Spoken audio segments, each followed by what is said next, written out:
Hey guys, welcome back to another awesome special episode of where I have Alex. I'm going to pronounce your surname really wrong because we actually just practiced. Alex Warmish. Is that good? Is that all right? Yeah. Yes, it's totally fine. Like in Germany, we say Römisch. That's how you pronounce it. So we've got Alex from Fabled Academy come to join us. Alex, thank you so much. How are you?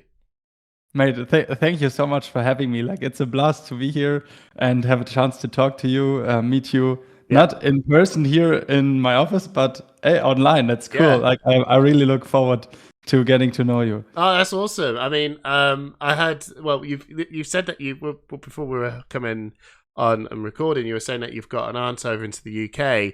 So I'd love to see you come over to the UK sometime. You know, is that going to be soon? Yeah, I think it is not a fixed date yet when I will come to the UK, but I want to for sure make a travel to the UK and meet the Flesh and Blood community there, and also take some time with my family over there. I haven't seen them in quite a few years now, right? And I think it's a perfect match to just come over, visit my family, and also getting to know the UK community a little bit better. It would be awesome to come and see. Like, I know a lot of people will be ecstatic to come in and meet yourself, dude, because the work you've done for the video editing work for Flesh and Blood, you've literally just came out of nowhere and hit and just home runned it. I saw some of your work from when you were doing the German Nationals, and I think it was the German Nationals, where it was like you're really setting up the stage. There was characters. There was like a little bit of suspect. There was like drama and all that sort of stuff. I was like, oh my god, this is awesome, man. This is really, really cool. And that was the first time I saw it. And then I remember Arsenal Pass. You met them, and then they really gave you some highlighted credits. And then Pro Tour. It was just, dude, you've been on it. You've been really on it. And I know that a lot of the UK has been speaking about the work that you've been doing. So it would be so exciting to come see you. I know that there's a UK calling coming up. So that may be when. That may be when. Anyway, yes, maybe that's the point. So let's start from the beginning. Let's start with a bit of how this all came about. So a bit of history. Have you always been a video editor? Is it just a passion project? How did it start? Yeah, so basically it started when I was a little bit younger. I think it was like 11 or 12 years old. Right. Back then I was really active in a sport, and it's called martial arts tricking. Martial arts what? Tricking. Tricking? Okay. Yes, just go to YouTube and type in tricking, and you will be amazed if you don't know it. It's really funny and really like crazy. My initial thoughts of this is literally like tricks. Yes. But for some reason, magic tricks came into my head. I don't know why. Someone's just like flicking cards. Like, I'm flying through the air doing a backflip. And you just go, and then you come back and go, it's behind your ear. No, but, so you're doing martial arts tricking. Look, all right, okay, I've got to look this up at YouTube later. Okay, and then, so how did this come into? Yeah. So basically, it was a really, really, really small community back then. It was like only a couple of hundred people who have done that in around Germany and Europe too. Right. So you needed to connect online to get to know how to do these tricks. Yeah. When talking about tricks, it's really like backflips, and like I think the UK has a really big parkour and free running community. Right. Yeah. It's kind of like that. You can compare it. Okay. We don't run from one place to the other, but we do like a backflip and then a kick and so on. Oh, so, right. Yeah. I think I can understand this a bit more now. I still think the magic trick, like martial arts. There you go. That could be another small community out there. Subscribe. There we go. Maybe we should pitch this up to some Dragon's Den or something like that. But no, that's cool. So basically, it's very physical. Like tricks, basically just doing moves and stuff, and it sounds very athletic. So yes, that's right. Were you recording that sort of stuff? Yeah, that's right. That was the first time as I saw online. There are tutorials like a guy from the US. He's really famous nowadays, but back then he was just a tricker. Yeah. And his name is Gigi Mufu. Some Right. people know him. He's like really crazy buffed guy, and Right. he does like a split on two chairs, and then he holds up a bar and does like with Oh, 50 dude, is kilos he? and with Yeah, a yeah. horse head and so on. Yeah, that guy back That then I guy. learned tricking Right. from him.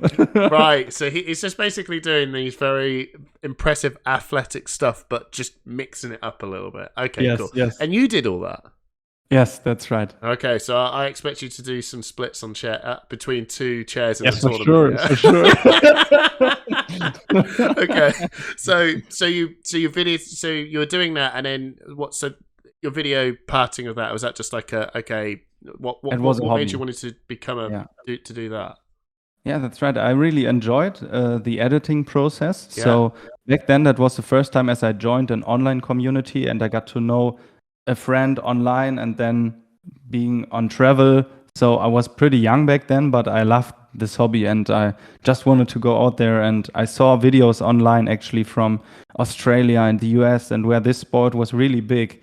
In the US, it's actually a discipline that you can watch at TV. And people are doing forms like in Taekwondo with that.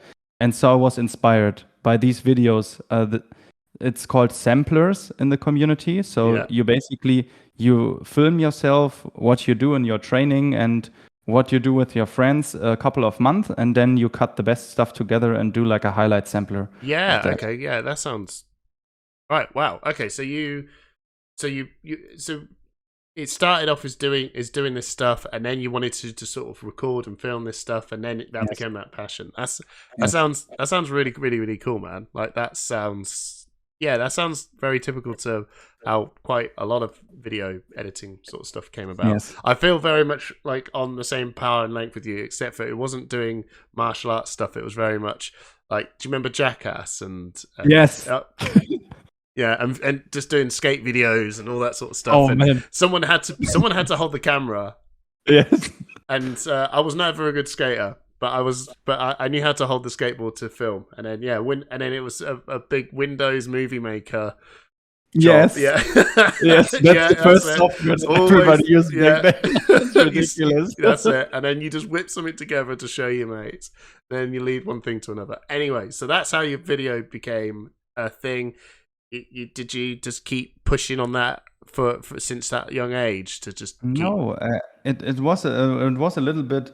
My passion started with the sport, but then I quit the hobby actually, and with that, I actually remember like I felt so connected to the editing process and the creative process that my parents asked me like, what do you want to do after school, like when you're finished? And in our last year here, as I'm making my finals, I was thinking about it, and actually I wanted to try to work with the camera and with the creative process, so maybe becoming a media designer or something like that. Yeah. And then I actually did my first apprenticeship and did also a higher grade school with that, and after that also I studied, so I really fell in love with the creative process and working in the creative industry. You can tell straight away. You can tell that you've really put your mind, you seem professional at what you do, and you can tell when I watch that first video of the German nationals. So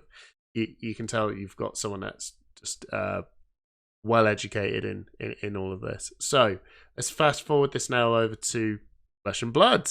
Yes. How did you find what? So you're an athlete to video media. What got you into? Have you always been into card games, or was Flesh and Blood the first one? Yes, Flesh and Blood. Also, trading cards was really my passion since I remember. Yeah. I was born, and then someone handed me a Charizard and the Bluest White Dragon, and then said like, "Go from there." Dude, you man of my heart. So how did you find out of Flesh and Blood? Yeah, so it was online for sure at first, because the product comes from New Zealand, and Europe that didn't have like the Alpha and Arcane First product here, but No. I saw it online, Right. like at Rudy's channel. I saw someday like, okay, he's doing like this Welcome to Wrath thing, Yeah. but I wasn't that into trading cards anymore. So 2019, I think, was the time as I quit trading cards. Yeah. And in late 2020, I joined in back, and then I saw like the You had a Welcome small to break Wrath then. thing. Yeah. And I was like, what have happened here in this 1 year? Like the world is on fire, like with trading Yeah, cards. Trading exactly. cards are burning. Yeah, it was a weird time, man. Like especially like in that point, you know, Flesh and Yeah. Blood that did literally just come out of nowhere. Like this was not a time for what you'd expect growth to come from, but Yeah. it really did. So you found that, and then was it again? Was it that whole passion thing of like I want to capture the moments of filming people of going through this, and is that how that started? So at first, like I'm a person like I like to connect with real things. That's also where I like doing things with my body, athletic stuff, and also having real cards in hand. So I don't really like cryptocurrencies or NFTs or stuff like that, even though I enjoy digital art. But I don't collect it. Like I really like getting a card in my hand and see the shining and the printing quality and so on.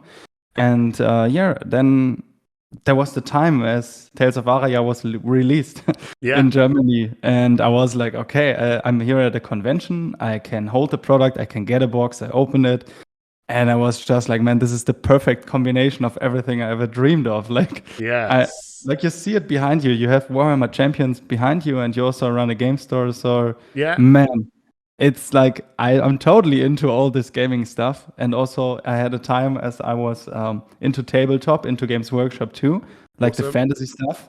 And I was always like, yeah, okay, I like painting the models and building them and so on. And I love the stories behind it. I think like Games Workshop it's a perfect place for someone who wants to dive into a fantasy story and like just getting lost in these heroes and in all these kind of situations that you find in the battle and so on. And I think Flesh and Blood is the perfect mix when you really like fantasy stories and you really like evolving around heroes, which you can also choose in Games Workshop. Like you have a hero, you have a general, something like that. And in Flesh and Blood, it's kind of like that. You choose like a person, a hero, and then you have this fantasy world, but it's a trading card game. And that's all the things I love at one place. It's awesome, isn't it? I think the thing that sold it for me is having the weapons. It's choosing the armor, isn't it? Yes, it's like how are you going to equip yourself up? And then when you put that down on the board, it is very much just like, wow, okay, cool. You're actually giving depth to this person and what they're wearing and stuff. Has that Diablo feel to it.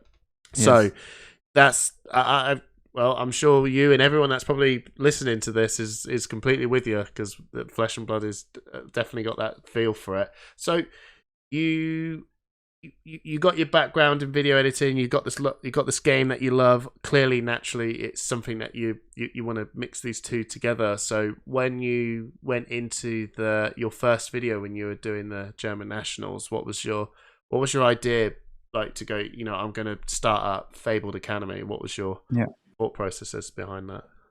Yeah, so at first I think it wasn't the Nationals, it was the Pro Quest, but I kind of... Oh, was it Road to Nationals, sorry? No, it was the Pro Quest. It was the Pro Quest. Was there Pro Quest back then? Yeah. Was that? Okay, fair enough. It's like, for me it was really the chance, I think, to what I've seen in martial arts tricking, so just normal persons that I was training with, and suddenly these guys started YouTube. And I mean, I was also doing samplers on YouTube and so on, but I wasn't thinking about, okay, you can make a career out of this and so on. I was just making it for fun. I loved the process and everything. Yeah. And then in Flesh and Blood, like I have all this background experience now. I have seen it in martial arts tricking. I've seen it in Games Workshop and Magic and Yu-Gi-Oh! And so on. And I was like, now in Flesh and Blood, like, man, that's like what you've always dreamed of. Like it's a new chance. Everything is starting off, and you have all this background experience now. Maybe you should really like invest the time and some money and try just like make one video and do it for half a year or a year and see how it goes. And I've really never imagined that it will go as well as it is right now. I thought like maybe at the end of the year I have 100 subscribers and I have a video a month.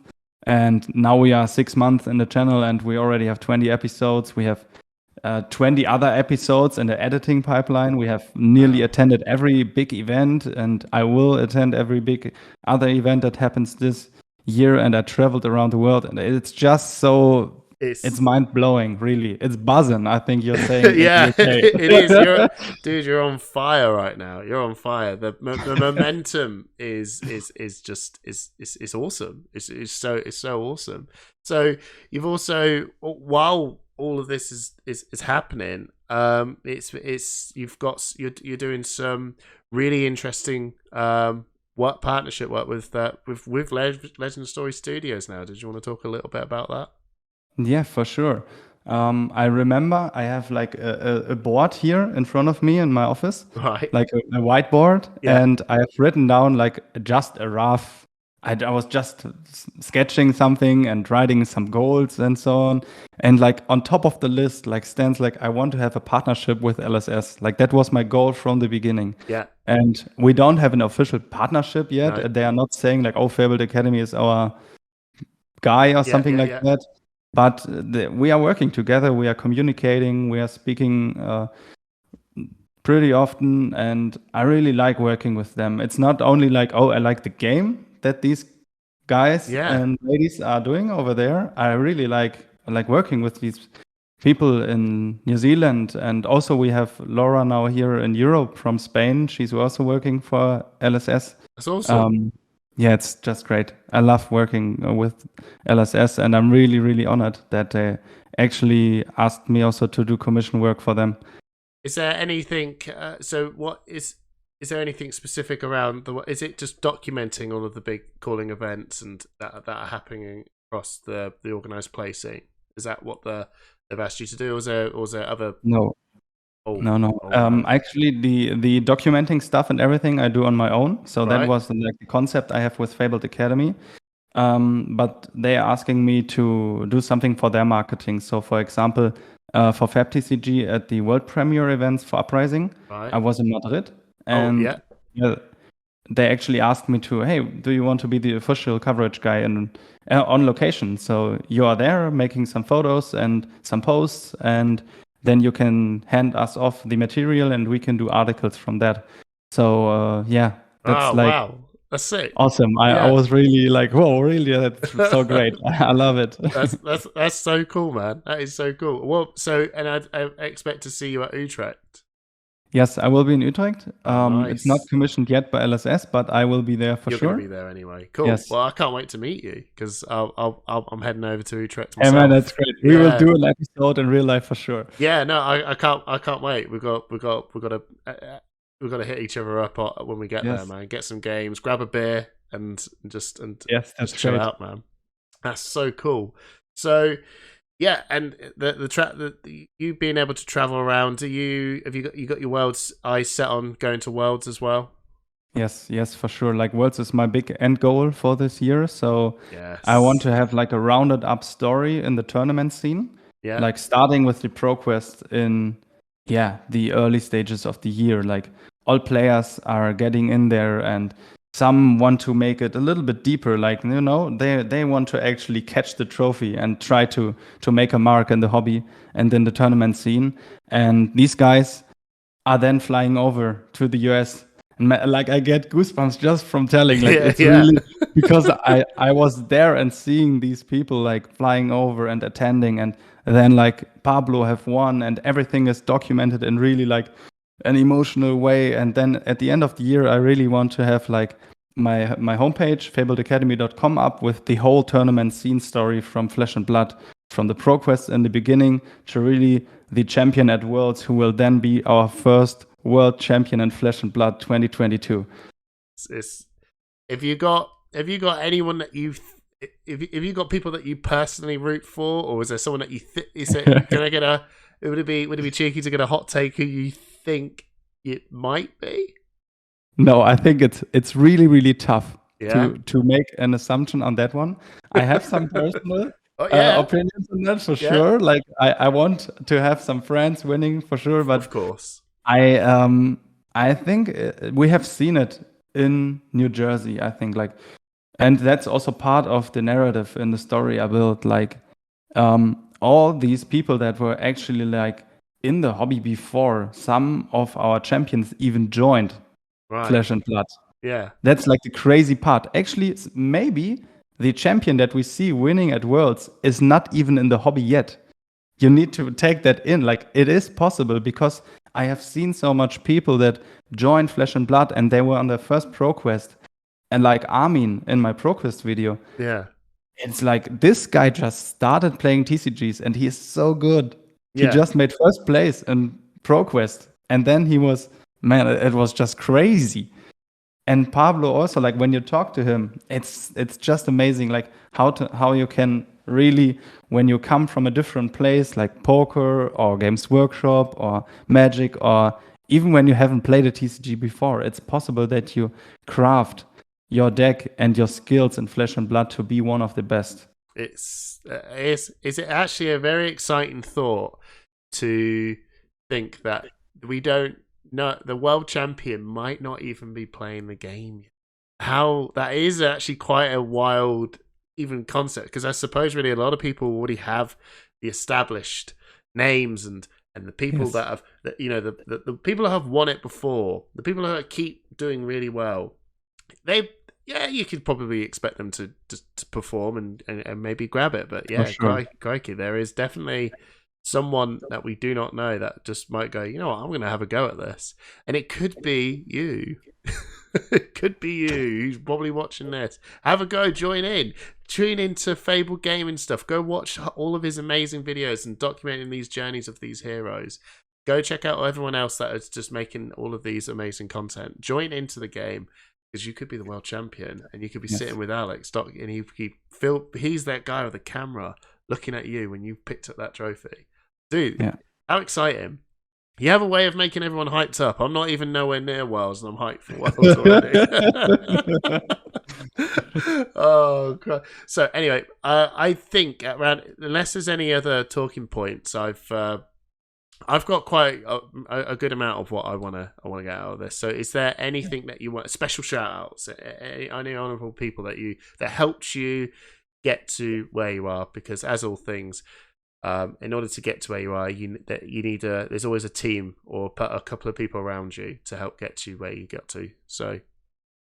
Yes, I think like this is the perfect moment to mention my girlfriend for sure, because it takes up so much personal time for sure. Like I'm working my main job and then afterwards I do Fabled Academy, and it's just really not taken for granted that like my girlfriend is saying like, oh yeah, it's very cool, like do all this all day because it is all day doing this, and I love it. Like I really enjoy it, and yeah, that's the point where I really need to say thank you to Leah, my girlfriend, who is supporting me all the time and always saying like, yeah, that's just the right thing for you, do it. And she was also traveling with me and helping me out as much as she can.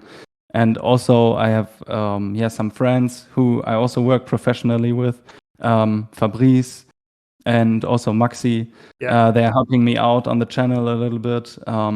And also I get to know like other creatives and professionals now through the hobby that want to maybe join in the future when I make a business out of Fabled Academy, and are helping me right now also for free, or why they also love the concept and the videos and so on, and they want to see Fabled Academy succeed. And I think that is the most awesome part of the last 6 months that I had, like seeing not only me being so excited about this, but then I can actually inspire and take the fire on to other people.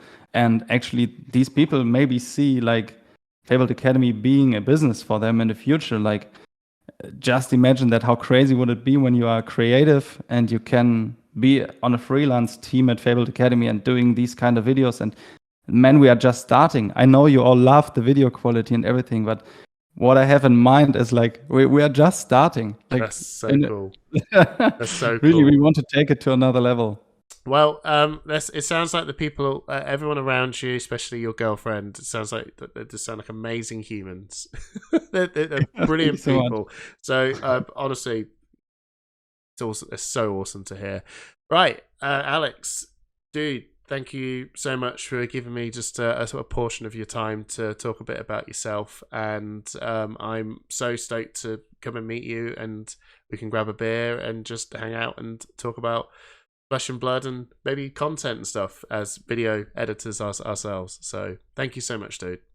Mate, so much. Thank you so much. We will crush it in Utrecht. Yeah. Right. Cheers. Cheers.